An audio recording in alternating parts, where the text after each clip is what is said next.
Hello, and it's another warm welcome from the studios of BRTK in Lefkosia in North Cyprus. My name is Can Ghazi, and this is A Cup of Conversation. Now, in the studio, I have my namesake, Can Somer, and he's an old friend of mine. In fact, I think we go back about 6 years now. When he was about 16, he's now 22 years old. Can Somer is Turkish Cypriot living in London, and he is a digital filmmaker, and he's back in the TRNC on holiday, but taking a busman's holiday. He's now working with me at the moment on this program. So, Can, welcome back to BRTK. Thanks for having me. It's great. It's great to be here. It's fantastic having you here in the TRNC. It's great to have you back every summer. Literally every summer, isn't it? I think. Yeah, I think we had a little break, about 2-year break, and then I'm back on your show. But yeah, I'm out in Cyprus every summer. Yeah, and we always meet up and have a little coffee at least. We do, don't we? So, Can, for those who don't know you, who haven't met you on my program before. You are a Turkish Cypriot from London, yeah? Yep. Born in London, parents are from Cyprus. Mm-hmm. And you are the youngest of 3 brothers. Yeah, I'm the youngest one. My other brothers, one is 33, one's 38, so yeah. So there's a big difference. Big difference. There's about 11-year age gap between me and my oldest brother, yeah. Yeah. So here you are back in the TRNC. You used to come here as a child, and ever since you were young, I heard that you always had a camera in your hand, and you've always been interested in film, and your dream has come true. You've graduated from university. Yep. Congratulations. Film production. So yeah, thanks for that. And I think I've been with you throughout that stage, haven't I? Yeah. Ever since you were at high school. Yeah. I mean, you found me. This is a good story. Let me tell our viewers about how you found me. I've been presenting this program for many years now, and Can was watching on television in the UK. As you know, BRT is on satellite. And one day he was interested in meeting me, and he found my name as it came up on the screen. Yeah. And I was actually, was I interviewing? You was interviewing Eray and Koray. Yeah, I think it was just Eray then. Because he wasn't out there. He came later on. Okay, I can't It was just Eray from Eray and Koray who made the song Kutbus the That was about Boy. 7 years ago, so yeah. Very massive. And because you saw me on TV and you knew about that, you wanted to meet me, and you made a friend request by Facebook, and we've been friends ever since, haven't we? Yeah, we've been friends. You've been following me along the journey. And it must be crazy, like, even for you to, from then to now, yeah. It has been crazy, Can. I'm very proud of what you've achieved. Thank you. From a young teenager to now a young man, and especially in reality TV, and I love reality TV, although I can't get British reality TV. Yeah. I follow in Turkey what Turkey does. It's not the same as the UK, but I'm into things like that. I'm into watching what people are doing on television. Yeah. But let's go back to the beginning. So you're a young guy living in London. I believe that you began out making music videos, is that right? Yeah, so I started off like making little music videos and making little projects for myself, and working with small artists, people that I've not established, and just working with them just to gain experience. And then I adapted from there and gained interest in more subjects, so editing, writing, filming, and then I just grew my interest from there and come to where I am now, yeah. So while your friends at that age were maybe into playing computer games and, I don't know, riding bikes or whatever, you actually, in your bedroom, in your home studio, doing editing and making video clips. Exactly. From like literally, we would film a film on my phone, like a little comedy sketch on my phone. And then I'd go on the computer and just put it together. And while everyone's out, I'll still go out, but I'll do a lot of editing. Then I'll go out, have a little fun, and come home and start editing again. And you see now everything's computerized for kids. They don't really go out as much as before. But my time, I would say my generation's like towards the end of the going out and having fun, it's starting to go on the computers. But I wasn't going on computers to play games, I was going on computers to edit. Working, yeah. One thing, Can, I have to say, is that this was the time when really social media was just really taking off. I know that Facebook has been around for a long time, over 10 years, but we weren't really using it so much for videos and photographs. Now, I mean, everything is online. Yeah. You know, we've got Facebook, Instagram, Snapchat, Twitter, YouTube, whatever it is there, it's there now. But you were actually, pioneering this, weren't you, at the beginning? 6 years ago. Yeah. I can't remember many people doing videos, in their own home 6 years ago. To be honest, you're right. I don't remember like doing pictures and sending pictures out and stuff like that. It was more, for me, it was more like a networking thing. Yeah. I was meeting people. So for example, adding you, back in the day, I used to go through like on the internet, finding British film directors and producers, checking them out on Facebook and messaging them. And that's, to be fair, that's, if it wasn't for Facebook and social media, I wouldn't have got into films, I don't think, because I met a lot of people in the film industry through Facebook, and that's how I got a lot of my parts in films. Yeah. So it's really helped a lot. I used Facebook in an effective way, and it really helped. You had a very mature head on your shoulders at the age of 16. You haven't changed much over the years. I have to say this. You're still very, very calm, mature, very, very intelligent guy. Thank you. But I mean, it's not every 16-year-old that would go and start messaging random people. I mean, like you said, you messaged me, and I, of course, added you. I didn't mind, you know. Yeah. People can. It was nice to, you know, to be asked to be a friend. But you know, it's not everyone at the age of 16 who would do that. Yeah, I wouldn't recommend it because there is a lot of weird people on social media. But back then, it was quite a new thing. So it's more like professional people that was on Facebook, and they was using it for networking. And I was literally doing a lot of research on certain producers and directors in the UK before adding them, and I would make sure it's them. And then I would go find them on Facebook, message them. Yeah. And even my best mate, one of my best mates, Gareth Fine, he's a director, and I met him through Facebook. And literally, we wrote a film which had the same name. And when I looked on Facebook, he lived locally, added him on Facebook, and now we're like really good friends. He's a director, he's in the film industry. It's just crazy, social media. It is very crazy, but it's a good thing. If you use it in a positive way, it's a good thing. Yeah, definitely, definitely. I'm so glad I did use it in a positive way. I'm so glad you did. I'm so glad that we've been friends in these 6 years. So you, as a teenager, okay, you started dabbling in, you know, making video clips. And I know that you are, you know, you like both sides of the camera, behind the camera and in front of the camera. Yeah. Was it so when you had that first taste of like making clips and using social media, was that how you wanted to go on? Did you think to yourself, I want to do something in communications and film and TV, radio? It was really weird because I always wanted to be a pilot before that. And then, I know it's strange. As you do. Go from pilot to filmmaking. But apparently, I don't even remember this, but I had someone message me recently on Facebook and say to me that when I was in primary school, I used to walk around pretending that I was filming like everything around me. I was doing like BBC News. If something happened in the playground, I'd go and pretend like BBC News and start filming it in like my imaginary camera. So I've always had that interest in me. And one day, one of my brothers said to me, let's make a little film on our phone. I was like, okay, I'll edit it. And then I started editing it, and I found it was really fun. And then that's where I grew my interest, literally. It's like a ladder. I met one guy through that, and then I met another person, became an extra in the Danny Dyer film. And after seeing all these people and working on a real film set at the age of 14 then, 13, 14, it was crazy because it's like, this is what I want to do for the rest of my life. And hopefully you will be doing it for the rest of your life. So, when was your first break? I mean, from your bedroom and your home editing suite, when did you start getting out there and learning more about the film industry? When was your first experience? So it started by being in front of the camera. So as I said, I'd done the Danny Dyer film, but that wasn't really stepping into the industry. To me, that was more like a taster. Yeah. Because I was really young then, so it was just like an experience of being on a film set.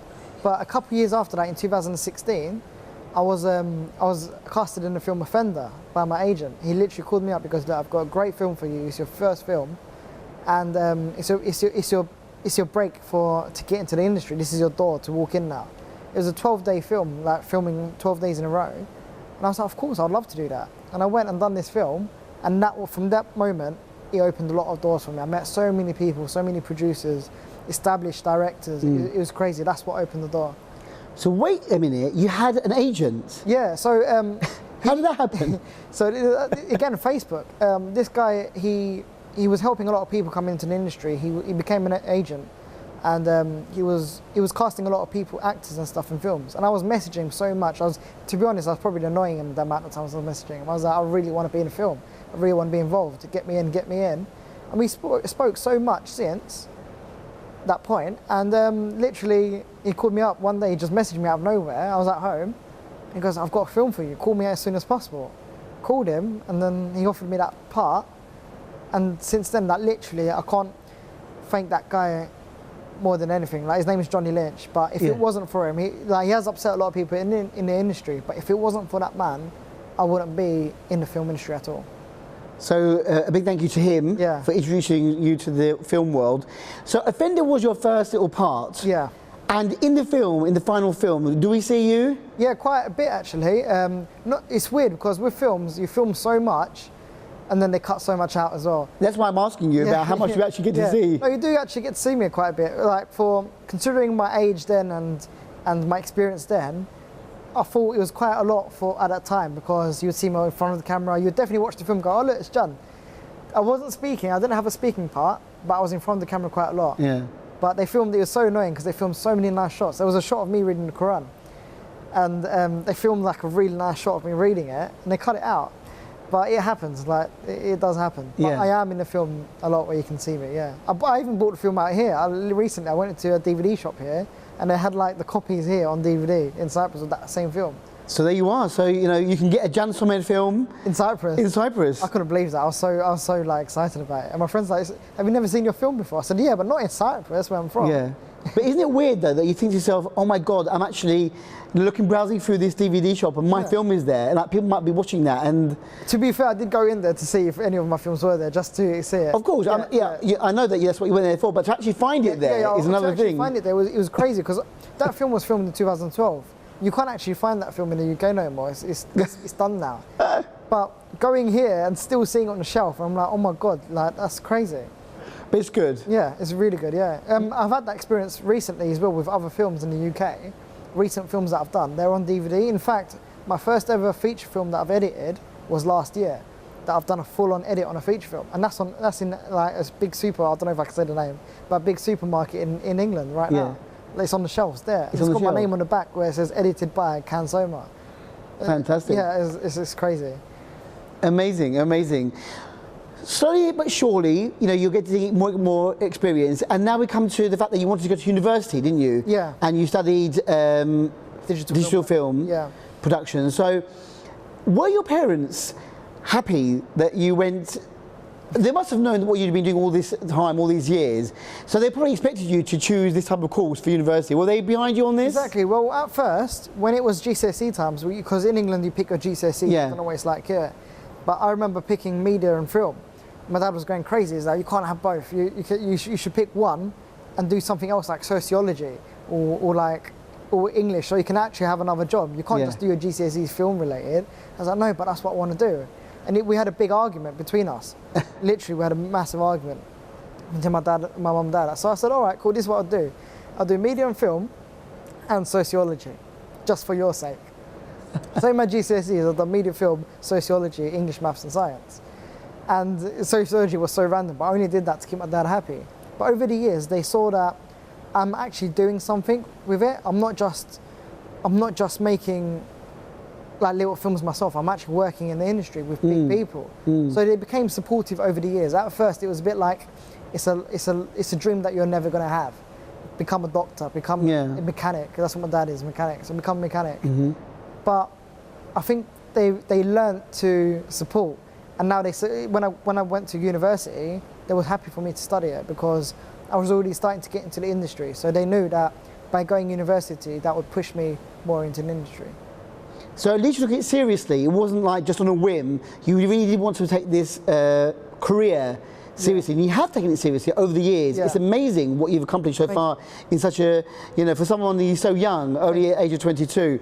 But you know, when it comes to things like people who want to sing or who want to paint or who want to be an actor, you know, parents are always aware, you know, it's a very difficult industry, isn't it? Of course, yeah. I mean, it's natural for them to think, you know, oh, come on, you know, it might be a bit of fun, but get a proper job, Yeah, get a day job. Get a proper job, that was the key words. But yeah, they just learned to support me along the way because they saw that I wasn't just saying I want to be an actor and that's it. I was actually pushing myself into the industry. You were doing the right things at the right time. Yeah, luckily. But it's just being in the right place at the right time, that's what it is. You've met a lot of people, you're very good at social networking and contacting people, and now that you've completed your course and everything as well, as you said, you've got your own films, you've starred in other films and everything, but recently I've seen, over the past couple of years, a lot of reality TV work. Yeah. And I think this is also down to your current girlfriend. Yeah, exactly. Lovely Charlie. Yeah, Charlie. So basically, a few years back, I was doing a TV pilot. So a TV pilot is a tester. Before a TV gets commissioned, you do like a pilot and they decide from there. And I was filming it behind the camera, and my girlfriend now, she was the makeup artist at the time on that TV pilot, and we met through there. We became good friends, we got into a relationship, And we had a really fun, bubbly relationship because she's a typical Essex girl. She loves like doing funny videos. She's very bubbly, and I'm quite fun like that as well. Yeah. So we made loads of little comedy videos and stuff, and we saw a casting for a TV show. And she said, "Oh my God, should we do it as a couple?" I said, "Yeah, of course, let's try it." I wasn't too, because people say as an actor you shouldn't be doing stuff like that, like TV stuff. It ruins your acting career. But I used it as a stepping stone. So it would help me with my acting career. So I was like, let's just do it. Let's just see what happens. And we did it, and we got such good feedback as a couple. They thought we was a lovely couple. So what was that show about then exactly? What did you apply for? Yeah, that was a show called Lie Detective on Channel 4. So it was a massive channel. And you sit down opposite each other and you ask each other like funny questions. And you've got a guy that sits there from America, and he's a lie detective. His name is Dan Ribicoff. Dan Ribicoff. He does the Steve Wilkos show in America, and he sits in the middle of this two couple, saying who's lying and who's not lying. So we would ask each other questions like if I went away for a week, how much would you miss me really? Yeah. And if she says a lot, he'll be able to tell if she's lying or not. And stuff like that, like funny questions in a relationship. So that must have been quite fun. It was really do. fun. Yeah, it was really fun. To me, it was a big experience because we was in a TV studio, so many cameras. We had about 16 cameras at one time having this conversation. It was really crazy. Yeah, I think in our studio we've got about 4 cameras, and that's it. So you had 4 times the number of cameras everywhere, catching every single movement. You've got makeup artists, you've got the sound people. It was crazy, but it was a great experience. And when it got aired on Channel 4, it went really big actually. We was featured in about 6 episodes. They kept bringing us back into episodes because we were so funny. Yeah. And they ended up selling the show to Australia, to Brazil and Portugal, and that show has actually been, that same episode of me and Charlie has been shown around the world. And they've dubbed our voice, they put voiceovers on of different languages. It was crazy, it was a crazy experience. Have you watched your show being dubbed, your own voice being dubbed in a different language? Yeah, I managed to find it online. There was a Brazilian TV channel that was showing it. And literally our voice was dubbed in Portuguese. And it was the funniest thing ever, because it's like, I don't know how to speak Portuguese, but it's funny. It's so funny. That would be good, to see yourself speaking a different language, dubbed. I know that's not just the only thing that you've done when it comes to reality TV, because I've seen the one where Charlie tricks you and plays a trick on you with your car, and they actually, it's like Pimp Your Ride. But tell us about this one, about your car. This was a funny one. This was like a prank towards me. I didn't know about it. They said that they're going to come and do a documentary about mine and Charlie's age gap. She's 32, I'm 22. So we've got a 10-year age gap. It's quite interesting. The TV loved that. Yeah. It's just something to talk about.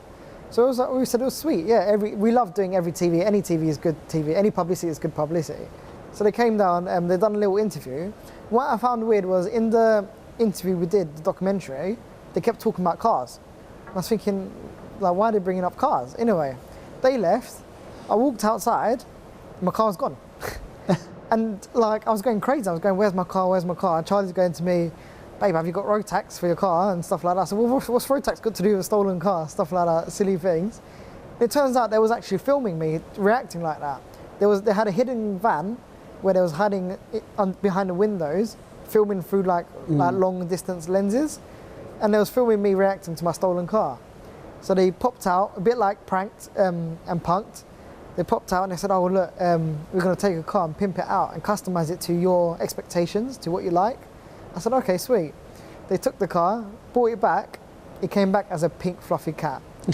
I said to them on the interview, I said, I don't want nothing pink, nothing fluffy, and no eyelashes, because I know what my girlfriend's like. She loves all that. Yeah. And they literally did it what she likes. She did it to her expectations, not mine. So I had to drive around with a pink fluffy cat. So you can actually drive that car? Yeah, it's drivable. As it is, it's drivable? Yeah. And so when you're driving home after that, you must have got a few funny looks from everyone. I got really funny looks. I remember driving, there was a police car behind me, and they literally pulled up next to me, and I thought, oh, I'm going to get pulled over now. How am I going to explain this? I'm driving a pink fluffy cat. Is this even legal? And they was like putting their thumbs up, like smiling and laughing. I was like, oh my God, this is bad. And I had a Maserati. Now I love cars. So I had it was a brand new Maserati that pulled up next to me, and I've slowed down in the pink cat car looking at the Maserati, The guy has stopped his car in the middle of the road to take a picture of the pink cat car while I'm looking at his car. Yeah. He's got a £100,000 car. I've got a little pink cat car. You got a pink cat. Unique. Yours is unique. It's true. It's true. I think I heard you saying that you wanted to maybe try and sell it on eBay or something. Yeah, it's actually been on eBay. I've actually had to put it a couple of times. No one bought it yet. Yeah. There was a couple of people interested in it. So I was quite surprised that after some time we've got some interest. So hopefully soon I'll be getting rid of it. Do you want to get rid of it? Yeah, I do. I've had enough of it. You've My had- girlfriend loves it. She wants it as her first car. She doesn't drive yet, but she's learning. But she wants to have that car as her first car. I'm sure, I don't know, I've never met Charlie, although I do hope one day you'll bring her to No, North of course, Cyprus. yeah. But I'm sure it's probably her car, her It's type literally of her car. dream car. Like, she loves cats. Well, she designed it, you know, she wanted a pink fluffy cat. Believe it or not, the car even meows. If you press the horn, it meows. Oh my God, now I've heard everything. But I mean, it's funny. I mean, reality TV is just amazing out there. Anything and Yeah. anything can happen. But I want to ask you one question, and please be honest with me. Okay. Is it really as slick as it looks, or are some things staged? Yeah, it's of course it's slick as everything is as it is. It's reality TV. I mean, you know, you really didn't have any clue that it would be a pink cat. No, I honestly I had no clue. And your reactions are natural honestly, I had no reactions. clue. It was actual. It was weird because before they showed me the car, Charlie made sure. Charlie done really well. I was on holiday. Meanwhile, the car was in the garage, and during that time, she was emailing them, showing them the designs. I had no idea. I was on holiday, and I got back and they said to me, "What don't you want on the car?" And I literally said, "Pink, fluffy eyelashes is a no-go. I don't want it on the car." And that's what came out. Literally, as they said, "All right, cool. Let's see what you have." As I said that, the camera turned, the car come out, and it was exactly that. Yeah. It was weird, but I know Charlie really well, and I know if Charlie had some sort of, I knew that Charlie had some sort of hand in this Yeah. show. So I thought, oh, I don't know if they're going to do anything like that. But I didn't think they would do it, honestly. I was really genuinely shocked. And my reaction when I see in the car, they used it in the adverts for about a month before the show come out. Yeah. Every advert would be me going, Charlie, in the advert, she goes, do you love it, babe? I go, not really, babe, no. It's really funny. But it is good memory for you Yeah. guys, and I know that you are. It's nice that you are still a couple again, and that you are, you know, doing things now together. Yeah. Hopefully, fingers crossed, we've got more in the pipeline. But we'll talk about that in a minute. But I want to go back to how is it that, or how does reality TV work? You know, there must be lots of people out there like you. Yeah. That want to be on TVs. How do you get chosen? Is it the fact that you've got a bit of background in TV and film? No, basically they don't look at your background at all. It's all No. about your personality. Yeah. With reality TV, it has to be exaggerated for viewers to be Yeah. interested. So you need to have a really bubbly or outgoing personality. You need to be out there and pushing, like being out there and just having fun. Yeah. And with me, I'm quite mature. I'm quite quiet when it comes to stuff like that. Whereas my girlfriend, she's really fun and bubbly. Yeah. And as a relationship, as we've got a 10-year age gap as well, it gets people talking, and people, TV shows love that because it's So the more producers interesting. thought really good. Yeah, because she's really fun and bubbly and immature for her age, and I'm more mature for my age, so we balance each other out. Yeah. You meet in the middle somewhere. Yeah, we meet in the middle somewhere, and it creates a good way of watching watching TV, because it's not two annoying people. It's two people that balance each other out, and that's what we've always said. We balance each other out, and that's what people like to see. And we are a genuine couple. We've been together for 2.5 years, whereas there's a lot of people that fake a relationship for stuff like that, where we've genuinely been together for 2.5 years. I know that social media is a big influence Yeah. on people, and obviously they want to see that you have got a lot of followers, because the show wants to be watched, doesn't it? Yeah, The of producers course. want people to watch you. So the more followers you have, the more active you are, maybe because you are active on social media, is that also helping them? Because they're thinking, well, this guy is very internet savvy, he knows what he's doing, so maybe we'll get more people watching because of Jum being on TV. That's a weird one. To a certain extent, that's true. Yeah. For like the bigger shows, big, massive reality shows, Yeah. they do look at social media and stuff because it helps with their publicity. The smaller shows, it's more about personality and finding that people like Joey Essex, where they're like really, they are quite unintelligent, shall I say? And Yeah. do you know what I mean? People find it funny seeing stuff like that, and that's a bit like my girlfriend again, where she says like the funniest things that you wouldn't expect, and she's funny to watch as a reality person. That is her. She's not playing a character. She is that She's funny like that. person that you're seeing on TV, but Turkey, I mean, you'd be surprised. The reality shows in Turkey, they do look at social media quite a lot. I had a family member that done a reality show in Turkey, and although it was like a program where they find you a partner, stuff like that, they said to him, because you don't have a lot of social media following, we can't put you on the show too much. And that's it, they sent him home. So in Turkey, social media is really important. Yeah. Whereas England, they don't really look at it as much when it comes to reality TV. Do you think when it comes to things like, celebrity shows, that celebrity, sometimes you've got minor celebrities or people who aren't in the limelight, it helps them, doesn't it, to get back into the limelight? And I've noticed, especially in Turkey, for instance, where I'm a big fan of Survivor. Yeah. And last year, in fact, I had Mehmet Özyay, who was a survivor, a Turkish Cypriot from Birmingham. Okay. I don't know if you remember. I don't know. Well, you probably wouldn't watch Survivor Turkey, but he was actually on there. He entered the competition, and he went to, he went quite far on the competition. Yeah. Very popular guy.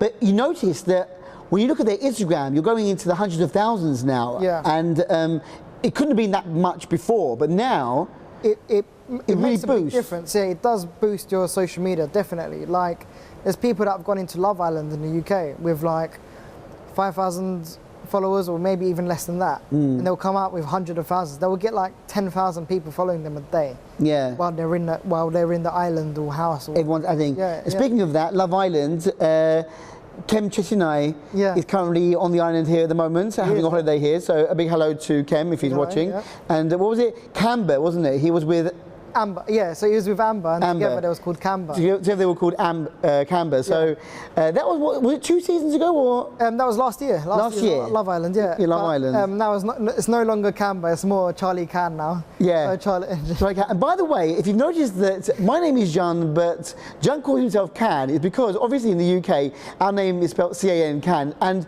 you are known as Can in the UK, aren't you? Yeah, that's I've done that on purpose because it started creating confusion with people. Yeah. Some people were looking for the guy called Jan. Some people were looking for the guy called Can.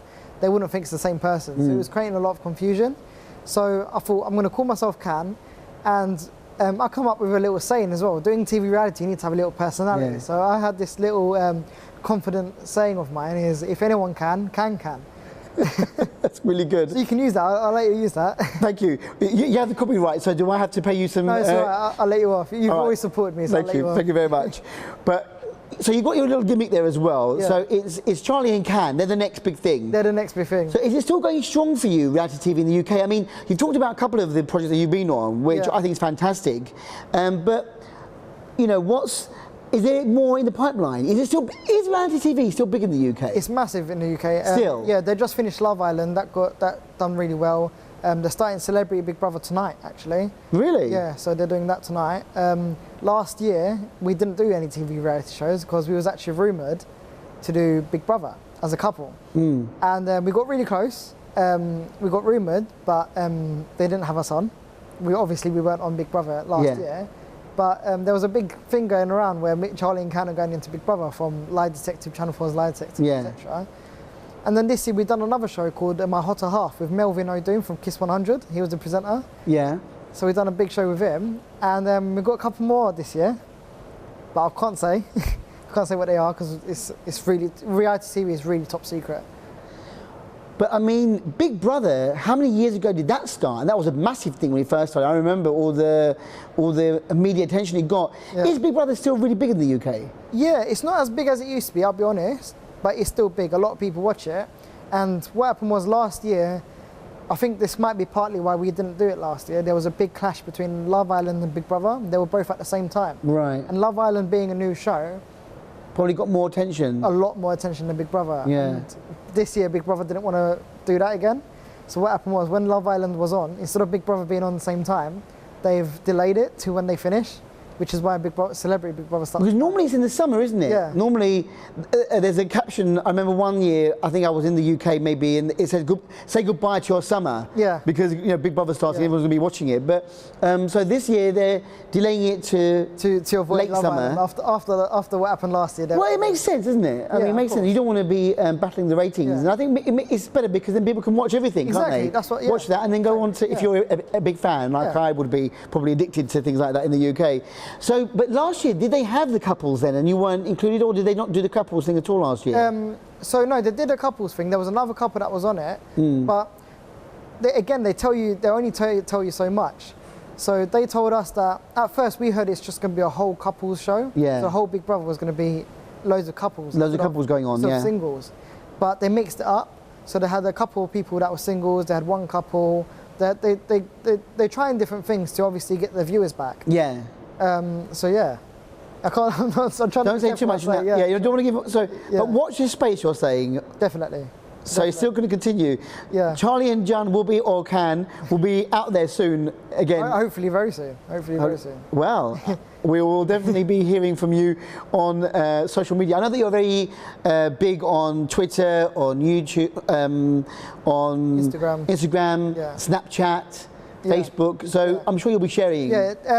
Again, you can't share too much. You're literally gonna have to watch your TV. Yeah. And They won't allow you, will they, probably, to give anything away? No, definitely not. They're really strict. Like with films, it's not that strict. I was quite surprised when I entered the reality TV world. It's everything is top secret. You're not allowed to say nothing. You're literally, you say one word wrong, that's it. You've cancelled for that year. Is the TV world and the film world like you expected? When we watch from the outside and we think about what it looks like, it's all very slick, all very edited very cleverly, isn't it? Yeah, all it programs is, are it is, edited yeah. cleverly. Yeah. You might be there for hours filming, and then you only see about 10-15 minutes Yeah. of what's Exactly. on TV. So a lot goes onto the cutting room floor. But Yeah. is it like you expected? I mean, or do you feel like, so this is the reality then, huh? I have had that reaction quite a lot. Actually. Yeah. Like I've seen stuff and going, oh, reality TV, this is what it's about.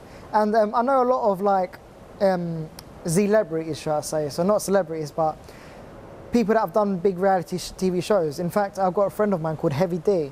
He was in Storage Hunters and he was actually on Celebrity Big Brother. And he told me a lot of secrets about a lot of other shows and stuff like that. And it's like, oh wow, so that's what it's about. That's like, yeah. Give you some tips about how to, get your foot in the door Yeah, for other things. exactly, yeah. 'Cause as you said before, it's like a stepping stone for you, isn't it? Yeah. I mean, you're very, very young now. At the age of 22, if you can get all this behind you, Yeah. do all this now, then maybe by your mid-20s, you can go on to bigger projects. Yeah. What is your dream for the future, John? Where do you want to go? You can't be in reality TV for the rest of your life. Of course. Reality TV is fun. We've been with my girlfriend doing it together. It makes the relationship fun. It makes our life fun together. Yeah. And we're just enjoying it as it goes. My dream is to be an actor. I don't know how far of an actor I'm going to get, but my dream is to be an actor. I've also got my production company set up. So that's like my second job, where I do a bit of directing, filming adverts for companies. I've set my company called Cherry Tree Media.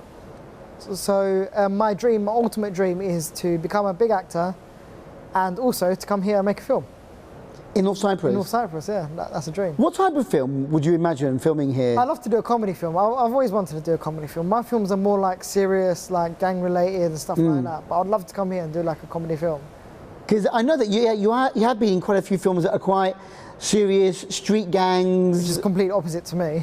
Complete opposite, such a nice, down-to-earth guy. Wouldn't be involved in anything illegal or bad. But but it's good to be playing parts that are not you. Exactly. That's the thing of acting, isn't it? Yeah, that's the challenge. To be fair, I've also written I've got other writers writing an idea that I've had is to do like a little comedy TV series.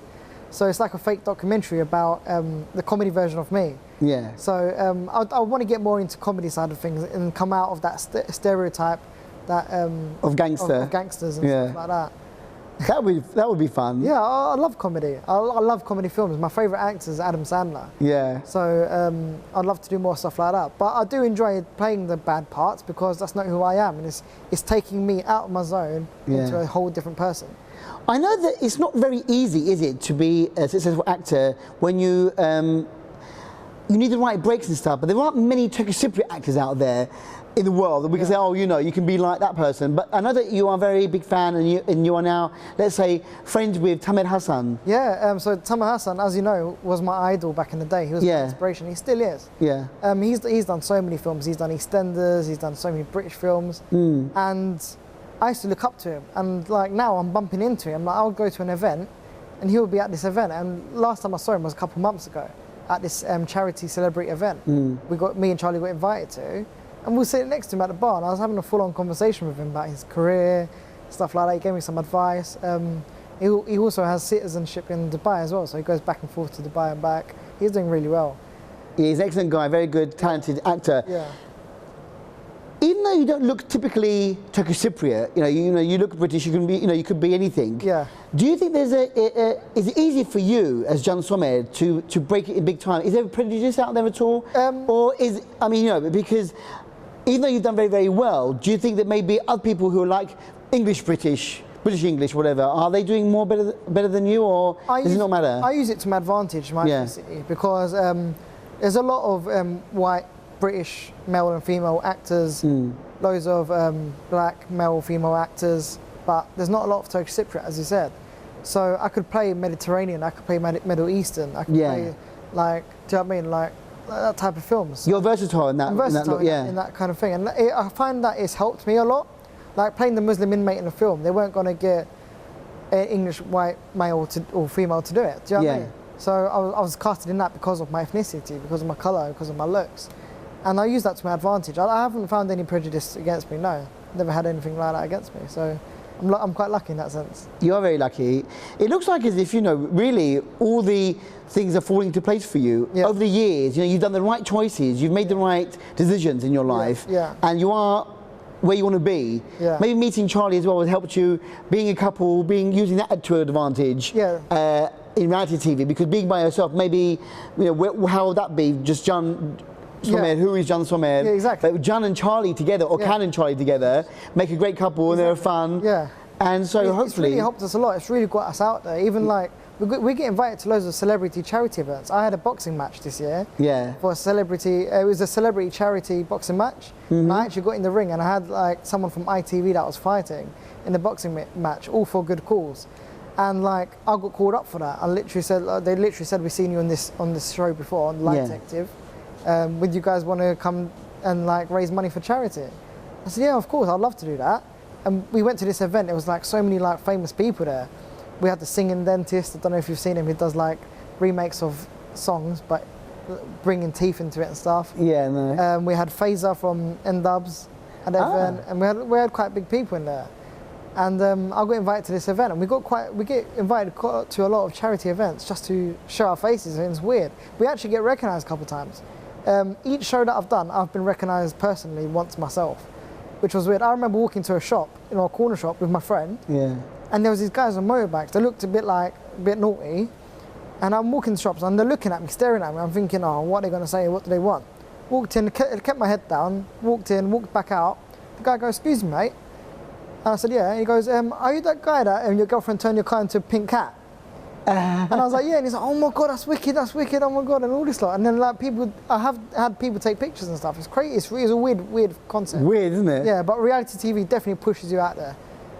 And you've probably got more followers now on Instagram and definitely on Snapchat and social media. Definitely. Before I got out here, I was at a party, and the PA that was like at the party doing all the speaking and stuff. He's a good friend of mine. He's also Turkish Cypriot. They call him Sly Fox. He was like, Can, quickly come with me. He grabbed me and pulled me along. And there was this guy, and he was like, oh my God, Can, it's like, this is one of my best days of my life. Like, I've actually met you. And I was like, really? Like, are you talking about me? I was looking behind me. You talking to me or someone else? What are you talking about? Who are you talking about? Not me. And literally, like, I spent the night out with him, and like we spoke a lot, and it was quite interesting. I find it quite shocking, really. Like, amazing how life turns around. But your dreams are coming true. Thank you. So what are you working on now? Before we wrap up the interview, I mean, what's in the pipeline for you now? So I've just directed my first, the film that I've first written. And we spoke about this a long time ago before. Just directed that. I'm trying to push that as much as possible. So the film's finished? The film's finished. We're just doing some little final touches to it. What's it called? It's called Mert. We're having a premiere for that in September, hopefully. I had my own cast and crew for that. We had people from Turkey doing behind the scenes on it. Yes, I saw you put a link to, or you put out a shout to ATV, watch tonight, because I'm going to be on this. I think in the programme they go to the UK and going, what's going on in the UK, and they found you. And they found me, and they came down, they actually done behind the scenes. Yeah, that's pretty good. So even in Turkish press as well, you're there. Yeah. So that must be a really good thing for you to actually have your own film out there. Yeah. And do you star in the film as well? I have a little part as a kebab shop worker. I play a little Turkish part. It's fun. But yeah, I'm hoping to take that further, and I've got more projects and reality TV. TV coming. So yeah. So with the film, so you're keeping both options open. You're still working on your own films, but you also have got TV work as well. Yeah. And hopefully one day, one of these will lead to bigger stardom. Exactly. Yeah, that's it. It's literally a ladder, working up that ladder, and that's what I'm trying to do, bit by bit. If you could act in a film with any actor or actress, what type of film would you want to be in and with who? I would love to do a comedy with Adam Sandler. He's literally my favourite actor. The biggest actor I've worked with was Jude Law. Yeah, Jude Law? Yeah, I was an extra in a Jude Law film. It's called Dom Hemingway, and he literally walked past me, and like in the film, he barges past me in the film. And like you never get to see me in a film, but I was there with Jude Law working on a film. It was crazy. Amazing. But Adam Sandler is your... It's my dream. Is your dream? Yeah. So one day, who knows? I've gone past that Tamer Hassan level. I'm Adam Sandler now. Yeah. Every dream that you've had has come true so far. Yeah, yeah. So keep that Fingers dream crossed, alive, yeah. Jan, because you know you need to keep the dream alive to actually make it happen. Who knows? Never say never. Never say never. If anyone can. If anyone can, and that's the guy that is here in the studio at the moment with me on a couple of conversation. So maybe you could go to America one day, Hollywood. I'd love to. I would love to. I'd love to. Even if I go there for a holiday and meet people, I'd love to do that. I wouldn't have a holiday there. You better start networking with American Believe me, I've been trying. directors. But good luck with everything that you're doing at the moment, Thank you. Jan or Can.